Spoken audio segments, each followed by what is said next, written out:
Moja kwa moja kutoka Luvungi, groupement ya Itara, tarafani Fizi, ambako ndipo tumetimba sasa hivi kwa ajili yako mtazamaji wa Tanganyika TV. Hii ni kwa ajili ya kukufanya wewe upate kufaidika vya kutosha na vipindi vyetu.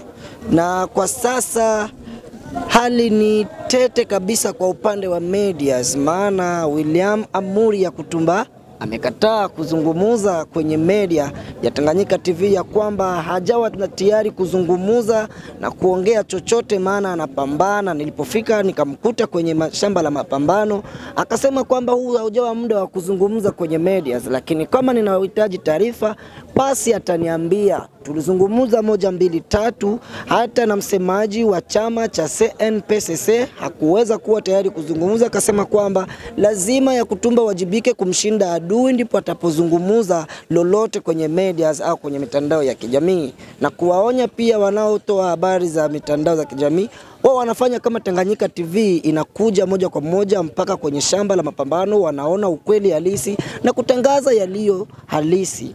Kwa hiyo tukachukua mpango pia wa kuenda kuwatembelea baadhi ya wakuu viongozi wa shirika za kiraia na wengine wakuu wa wazalendo, watakwambia vya kutosha, lakini kwanza tunaanza kama hivi. Karibu Tanganyika TV, kwa pamoja tukupashe. Kiongozi wa shirika la kiraia au tuseme president wa societe civile, jambo mzee. Jambo. Ndio. Kwa majina yako tafadhali? Kwa jina ni Biatanga Mkanja Blaise, nakuwa coordinator wa Nouvelle Société Civile Congolaise mgroupement ya Itara Luvungi katika tarafa la Uvira.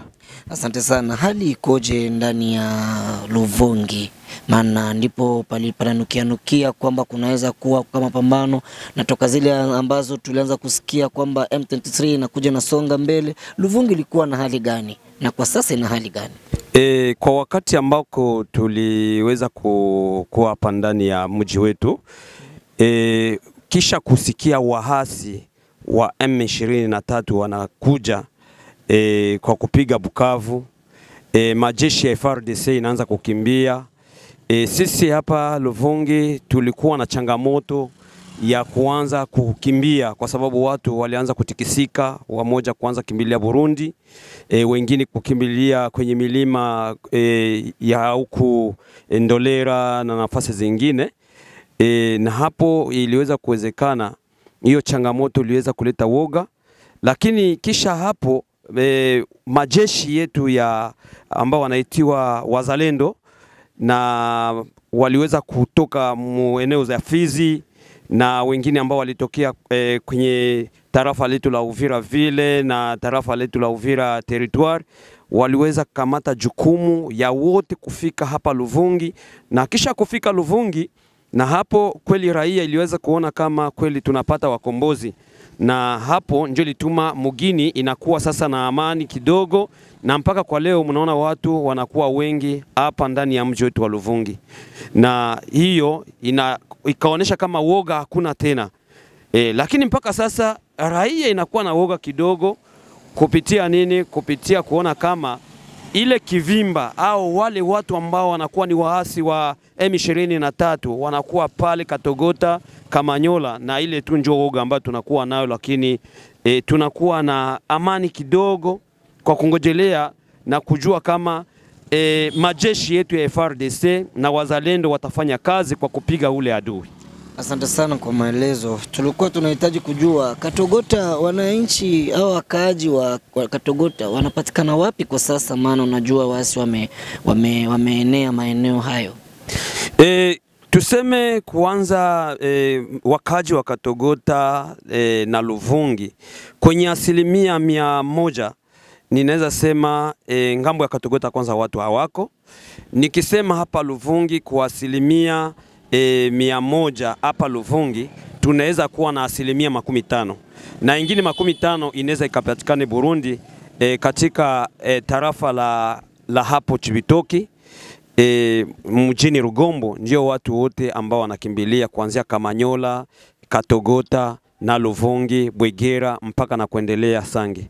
Hakuna baadhi ambao wanapatikana katika mji wa Luvungi ambao ulitokea Katogota? Kuna kwa wale ambao walikuwa shakuwa Burundi, kisha Burundi kutufukuza sisi Wakongomani kusema kama turudi nyumbani.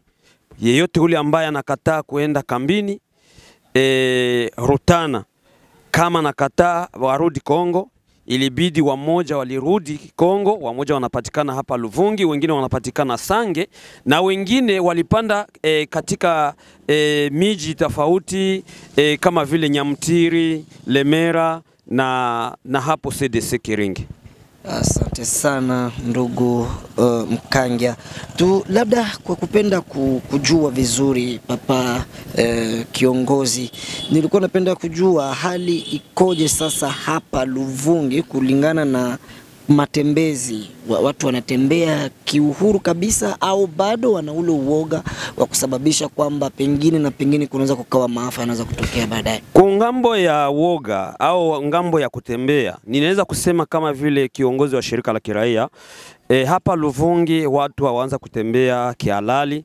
Inapofika saa 12 ya magharibi, yani tuseme 18h, ni hapo watu wanaanza kujiandaa kuingia kila mtu kwenye parceli yake, na wanaanza kupumzika kufika kwa watu ambao watapata usingizi ya kulala, lakini watu hawatembei kihalali. Na ya pili, kuna kuwa vikundi mbalimbali ya majeshi kama vile FARDC, Wazalendo na Warundi.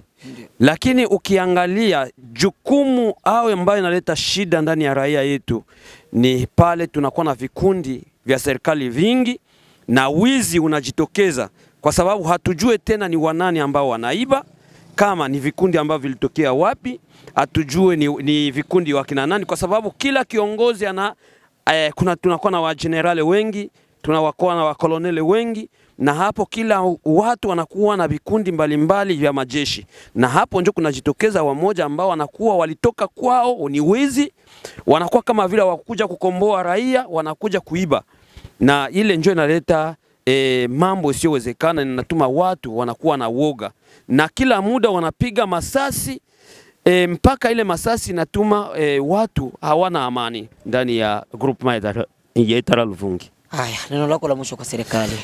Neno langu la mwisho kwa serikali, tungeliomba serikali ikamate jukumu ya kupiga muasi, kwa sababu wakipiga muasi tarafa letu la Uvira litapata amani, na wakati wanapiga ule muasi pale Katogota, Kamanyola, itabidi wasogee mpaka ndani ya province yetu ya Sud Kivu yote en general, na hapa ambako ile changamoto ya majeshi kuwa mengi watapunguka, na tutajua sasa wale ambao wanakuwa ni watoto wetu ambao waliingia jeshini wanasema kama wanakuwa ni wazalendo, wanaingia kwa ajili ya kutukomboa, na kumbi waliingia kwa ajili ya kutuiba.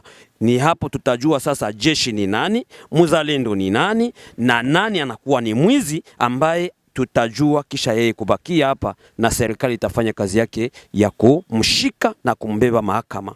Ile ndio tunaweza omba serikali ifanye kazi ya kupiga kwanza muasi kusudi tupate amani, na wale ambao walienda kambini na wale ambao wanakuwa na nchi za kigeni wapate kurudia, tuanze tena maendeleo bupya kwa ajili ya kuleta amani ndani ya nchi. Tanganyika TV na kushukuru mzee. Na sisi tunawashukuru. Ni hapa ndipo tumefikia tamati, na ye kinara